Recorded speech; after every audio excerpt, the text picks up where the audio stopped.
Okay, in this video, we're going to use ePOP to explore some powertrain options for an 8x8. It's a defense vehicle. Its main function is drive, but there are other functions, significant power functions that need to be accounted for. So what I've done is loaded in all the different cycles for the steering, HVAC, electric load, and a weapons turret. These are all functions that need to be powered by the 8x8 power system. So after we do that, we can go on to configuration. And what I wanted to do first was kind of configure the legacy configuration. There are multiple ways that this powertrain can be configured and complete the same task. There are the 5 functions plus a cooling function of the engine. Here's an example. Here are some examples of different ways, really numerous ways to complete the same function. The ePOP gives you all the options right there. There's 144 different options available to complete these task configurations that are available. So this is more of a conventional engine-powered hydraulic pump for the steering, a different hydraulic pump for the turret, and the drive system by a 8x8 mechanical transmission, and the HVAC also powered mechanically in this case. Actually, I don't like that. I want to make the HVAC an electric load instead. We'll go back to configuration. And now you see HVAC as an electric load. And this is what I want.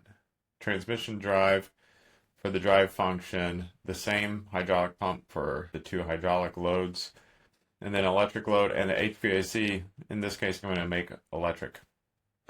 So this is our legacy configuration, and each one of these icons, transmission, motor, inverter, can be configured in the component library. Transmission, for example, there's heavy duty 8x8. These are the cost, volume, mass, and efficiency characteristics of that transmission, scalable characteristics of that transmission. And you can see the other components. All of the icons that are represented by component technology in the component library. Those technologies can be selected here. There's different motors. I want to go with an automotive permanent magnet for these here. So the technology and the configuration are kind of set. What we still don't know is the size. What is the optimum size if you were to electrify, add batteries to this configuration? And since we don't know what the size is going to be, ePOP solves for all the battery sizes, all the way from no battery, ICE only, to 100% battery BEV option.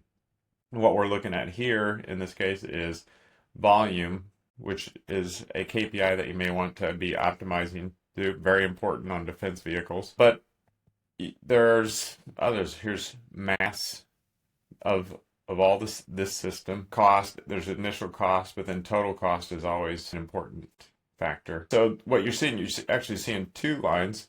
The first one is the legacy, but then the next one is another configuration, if there is another configuration. This configuration is what I'm calling a hybrid electric or battery electric vehicle. So got a configuration here, basically an E-pump that's driving the turret and the steering, E-axles for the drive, and then HVAC and electric covered by battery electric. That's the power delivery, although different power delivery, but there are different power source options, configurations. It can be plug-in or non-plug-in. Parallel or plug-in, parallel, non-plug-in.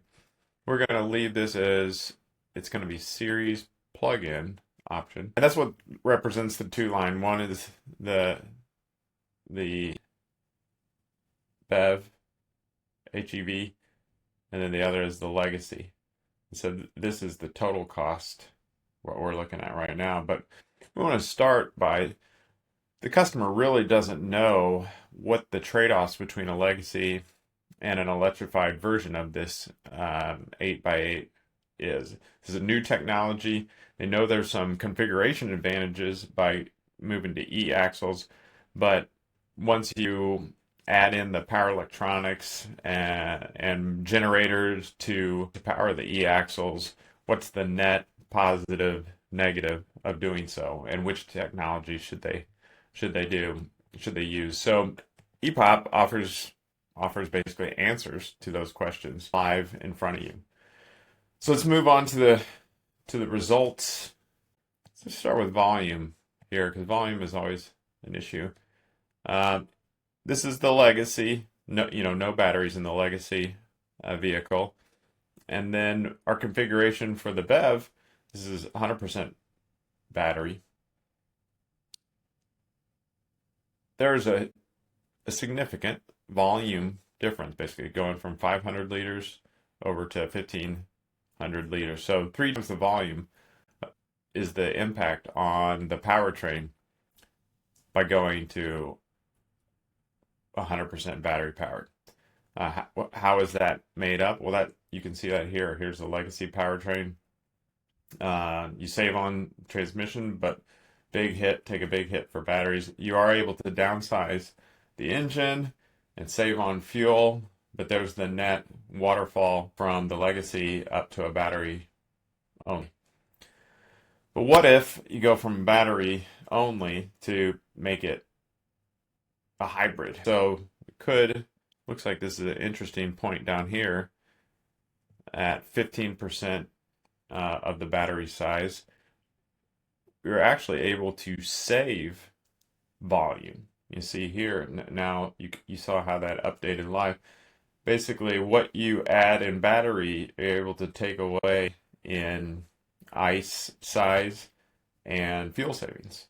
So you get a net improvement in the volume. Very, very interesting result there. What about mass?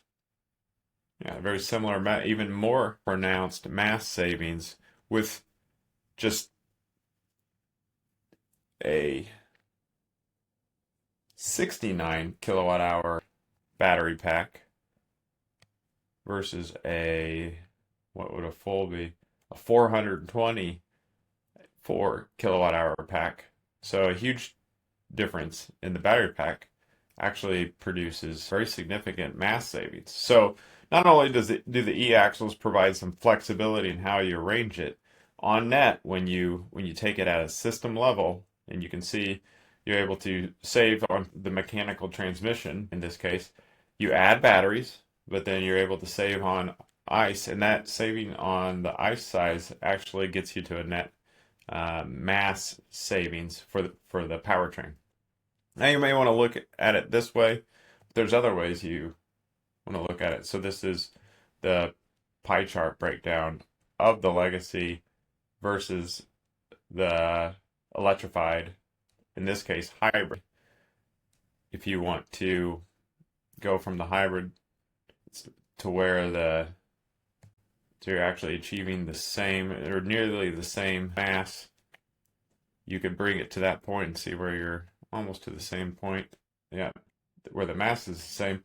This is the battery that you could increase it to. If you went to full 100% BEV, you're mostly battery, at that point as far as the mass contributor to it. But we can't forget cost. There is a cost premium, it looks like, for going to this system, but as you're able to downsize the engine, you're kind of able to pay for it with the downsized engine. This is initial cost, but total cost of ownership, these are the conditions: 3 cycles a week for 7 years. This is 17 cents a kilowatt hour if you were to plug it in. This is a series plug-in. So there's total cost of ownership advantages to this hybrid. Now, as you get more and more batteries and that your grid charge goes up, that's where you're seeing a operational total cost of ownership savings. But you really have to ask yourself, are we able to support that volume within this vehicle, or the mass of doing so? So there's trade-offs. So you take a mass and volume hit from increasing the battery, but you get a total cost of ownership gain, and that's exactly what the customer wants to know. They want to know what these trade-offs are. What if we never plug this in? You know, we modeled it as a plug-in hybrid, but there's a chance in the battlefield we don't have plug. So we'll go to non-plug-in. How does that impact things? We'll go back to results. So this is a non-plug-in. And actually there's still that same benefit from downsizing the engine, but after that point, you get no operational savings from grid charging. So the actual optimum point, whether it's a hybrid or a BEV, seems to be this point here with this around 60 to 65 kilowatt hour battery pack. Seems good at a total cost of ownership. A little bit higher at initial cost. Operational cost is going to be lower. Mass is an optimum, and volume not that much different, but actually a little bit volume savings. So these are the trade-offs that we're going to review with the customer. And if they want to know more about this particular hybrid, here's the details. The power, for each of the components, the technology used for it, and then the cycle energy, as well as the lifetime energy. The mass, volumes, cost, all associated with this configuration.